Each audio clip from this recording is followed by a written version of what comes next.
afternoon, sir. Good afternoon, classmates. So I am the fourth presenter. So my topic is all about reliability and validity measurements.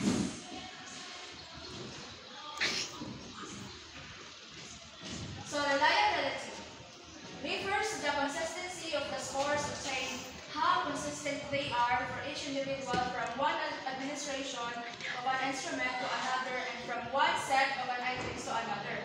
So reliability, it is a measurement means getting consistent result. So for example, a reliable test for math skills.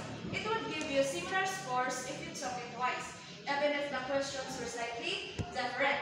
So this means the test is measuring your math skills accurately. So next please.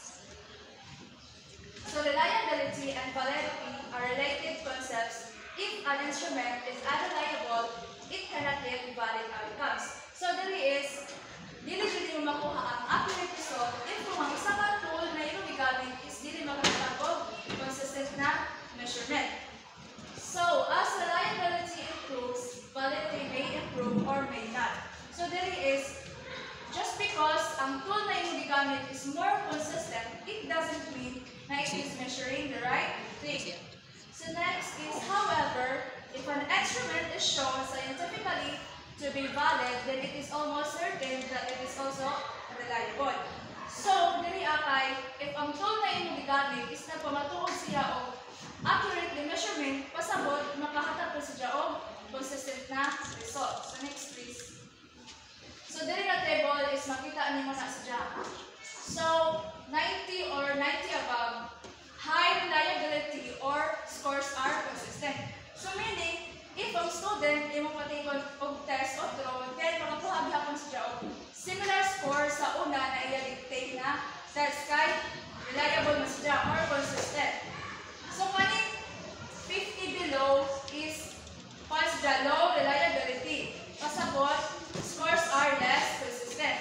Meaning, if ang student imong patikon og draw og test, maglahi-lahi ang iyahang score sa exam kay dili man siya consistent or unreliable. So next please. So validity is the extent to which measures what it purports to measure or referring to the appropriateness, correctness, meaningfulness, and usefulness of the specific decisions as a teacher makes based on the test result. So validity, it is all about accuracy.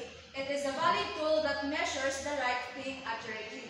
So, example ani is sa math test. It should accurately measure the math skills of a student. So, dili po is makatabang siya sa isa ka teacher na ma-determine ang isa ka bata if kung kinahanglan ba niya o tabang sa pagsabot sa math or kung ready na ba sila sa higher level. So, next please. So, there are three main types of evidences that may be collected. So, first, content-related evidence of validity. Second, criterion-related evidence of validity. And third is construct-related evidence of validity. So, ang content-related evidence validity, it refers the content and format of the instrument. How appropriate is the content? How comprehensive does it logically get at the intended variable? How adequately does the sample of items or questions represent the content to be assessed? So, there is ang content-related validity is consider ka ng dapat right topic. Naka-align ang imong topic sa imong i-discuss.